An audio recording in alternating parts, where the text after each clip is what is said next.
Hey, you guys, welcome back to another episode of Becoming Secure. This is your host, Emily, dating and relationship coach specializing in all things attachment. Today, we have an episode about love bombing and especially about why you might miss it. It can be very frustrating, very unfortunate when you completely miss it and then you end up feeling blindsided, or that person ends up being someone that you did not think they were at all in the first place. But first, I want to tell you guys a bit about my program, The Art of Secure Dating, which is currently enrolling now. So, this is my 6 week dating accelerator for the successful woman who is ready to attract an emotionally available man. So maybe you've been dating the guys who come on really strong and then pull away. Maybe you've been dating the guys who love bomb and then turn out to be narcissists. Or maybe you've been dating more of the dismissive, avoidant types who maybe they take things really slow, or it feels like the connection is a bit steadier. And then a year or more down the road, they end up just completely leaving the connection and you're left wondering why this happened. And all of these types of men are different faces of emotionally unavailable. And so this 6 week program is a combination of live calls where you'll receive training as well as coaching in a small, intimate container with other women who are going through the same experiences. And you're going to learn how to vet for whether someone is emotionally available or not. You're going to learn how to attach more securely for your specific attachment style, whether you're more on the anxious side or more on the avoidant side, or you have a mix of both things. And you're going to learn how to attract the kind of man who is ready for something real, ready for depth, and isn't going to run the moment that things start to get serious. So if that is something that you are interested in or want more information about, you can find the information in the show notes. There's the registration link, which also has the breakdown of all the weekly trainings that we will cover, as well as lots of other information. We'll be starting in the next couple weeks. So go ahead and take a look, get registered. And if you have any questions, you can always send me a message on Instagram at Emily A. Dini, that's D-I-N-I. And I am happy to chat with you about whether this is the right fit for you or not, or if you're wanting a different kind of support and you want to talk about those options as well. Just shoot me a message and happy to chat with you. So, all right, getting back to our topic for today, love bombing. So, if you're listening to this episode, you probably know a little bit about what love bombing is, but if this is new to you, let's break it down for a second. Love bombing, one way you can think of it is too much too soon.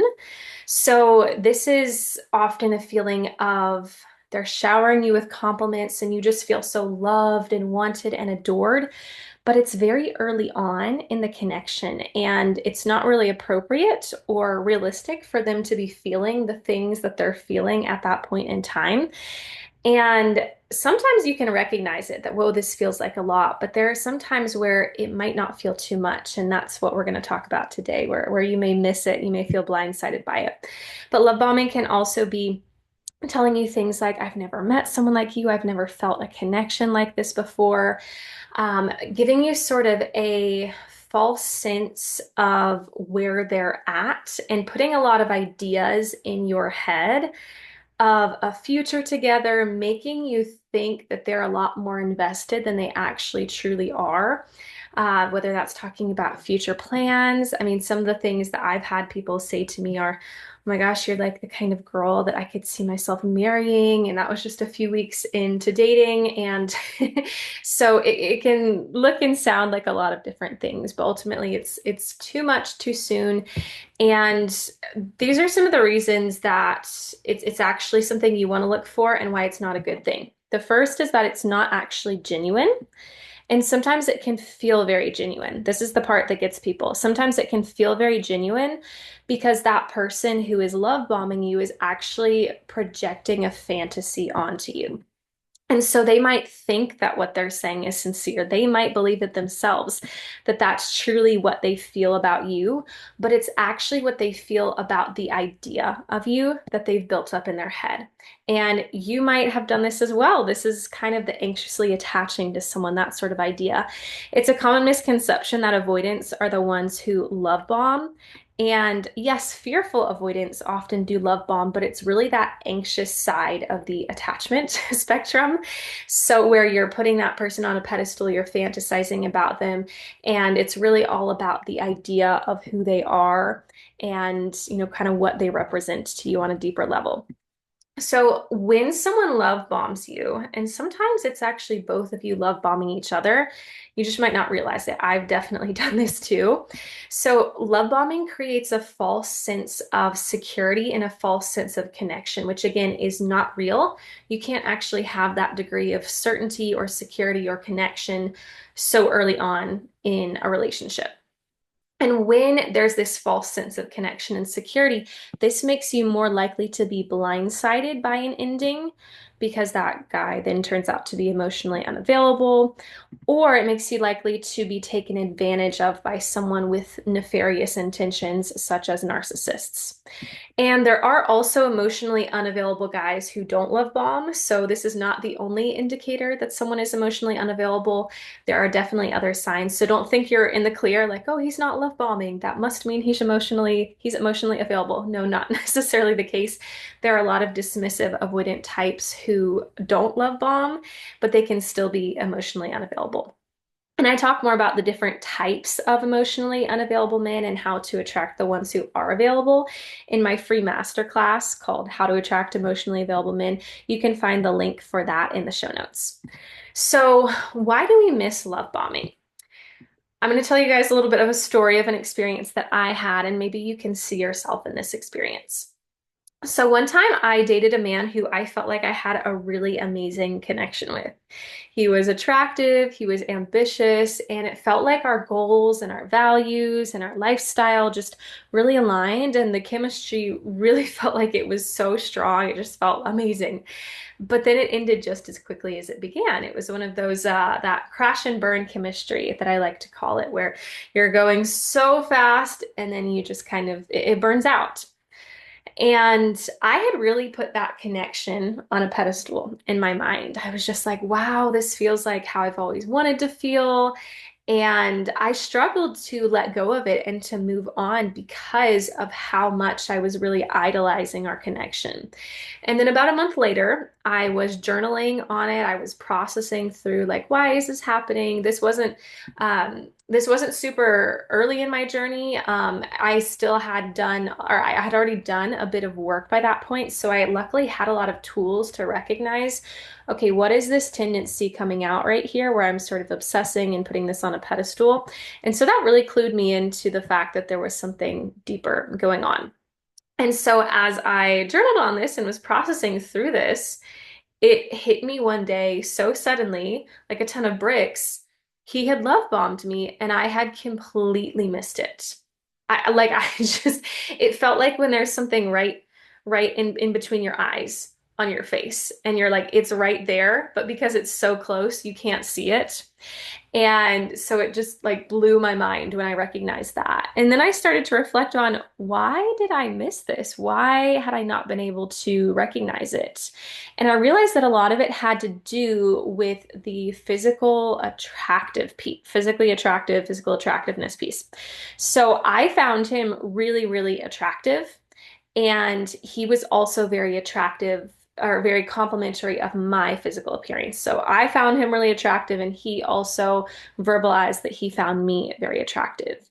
And I'd had this fear that I couldn't be with someone that I found attractive or that I found really, really attractive, or that the person I found super attractive wouldn't find me attractive. That I was just basically going to have to settle in the looks department, either because what I wanted didn't exist or because I wasn't attractive enough for the kind of person that I wanted to be with. But these thoughts weren't really based in reality. And even when I look back at my dating history, it's kind of funny how irrational some of these thoughts can be, because everyone that I've actually dated and had a relationship with, I've always found them very attractive. So it was like, for some reason, this fear that had come up for me. And so through this connection, I got a lot of validation that I actually was attractive enough to be with someone that I found attractive. And that, yeah, there wasn't really basically like that there wasn't something wrong with me. and that I could have what I wanted, that I wouldn't have to settle. So the reason that I missed that he was love bombing me and couldn't recognize that it was too much or too intense or not totally genuine and not really coming from a true, like directly from his genuine feelings, it was coming more from the fact that he'd put me on a pedestal too. It was because the validation that that connection was giving me. It just it like was like a fog in front of my eyes because of how good it felt. And so instead of it feeling like too much, it felt like someone was finally telling me all the things that I'd really wanted to know and hear deep down. So when you miss love bombing, it's often because that connection is validating something for you that you have really wanted to believe yourself, but you're maybe afraid that that isn't true. And so that makes it really hard not only to catch the love bombing itself, but it also makes it hard to spot other red flags because you're more likely to overlook other red flags because of how good the connection feels. Like, oh, but we have something so amazing. Maybe that other thing is not really that big of a deal, right? It's so easy to prioritize the wrong things and deprioritize really important things just because of the connection. But the reason that the connection actually feels so good is because of the love bombing. It is because of the validation. It's not that your connection is that amazing, it's that the validation feels that good. So if you find yourself feeling very strongly pulled towards guys who love bomb, you might be chasing a feeling that you think is love, but is actually validation. And so there's some work for you to do there, some self-awareness, some inner healing, so that you're not always chasing after people who validate you, because there can be a lot of really unhealthy people who validate you. So you can learn to catch love bombing in part by building more self-awareness around those core wounds, those parts of you that need healing, that need that self-validation, so you're not searching for it from others. And learning to recognize when you feel drawn to someone because they're validating you or because there's a genuine connection. And sometimes there can also be some validation you're getting from them, and it can be a really genuine connection. So there's a lot of nuance to this, and this is why it's really important to do the work with your attachment to build that self-awareness and build that self-trust, because it's not black and white. Relationships are messy. Relationships have so much nuance, and every situation is different. But this is also something that Anna and I teach you how to do inside the Art of Secure Dating, by the way, that self-awareness around those core wounds so that you can determine, am I attracted to this person just because of validation, or is it something more here? And another part of catching love bombing is also learning how to vet properly for emotional availability and emotional health.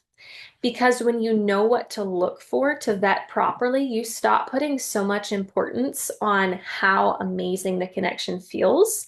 And you start focusing on other important things like red flags, yellow flags, green flags that you need. You start focusing on things like shared values, shared worldview, compatibility of your needs, how emotionally intelligent the other person is. And this makes it easier to ground yourself when someone is showering you with affection. It helps you prioritize things more accurately, because it's a very common mistake for people to focus so much on the connection, and the connection is only one piece of what makes a relationship last. If you only have a connection and you don't have emotional availability, emotional intelligence, shared views and values, compatibility, all those things, then you're going to end up probably chasing after a person or staying in a relationship that can actually be very painful for you because you don't have the foundational things that you need for that relationship to go the distance. And you might end up holding on to that person, trying to get them to change, or they're trying to change you. There's just so much mess, and so much of it is really unnecessary when you just learn how to vet properly and learn how to prioritize things well and properly in the dating process.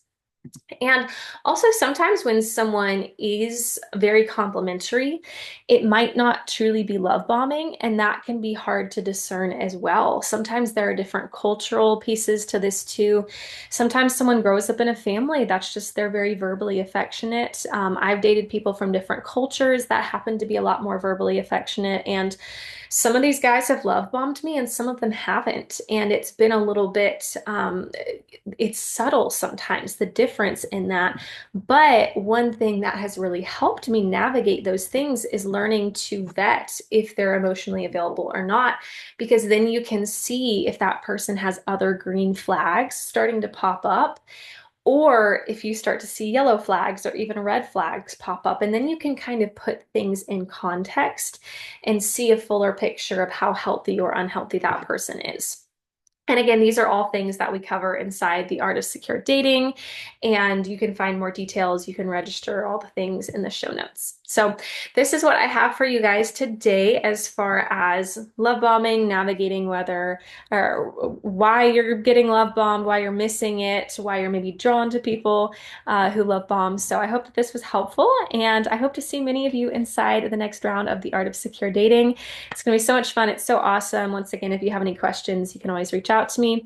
If you're feeling like kind of iffy, kind of unsure, binge more of the podcast. There's a couple testimonials on here. I talk a bit more about some of the episodes. Read the description in the link that has all the weekly breakdowns. And again, if you have any other questions, you are always welcome to reach out to me and we'll chat about whether it's a good fit. All right, I hope you guys have a wonderful rest of your day, rest of your week. And until we chat again, I'm wishing you lots of luck and love on your journey towards becoming more secure.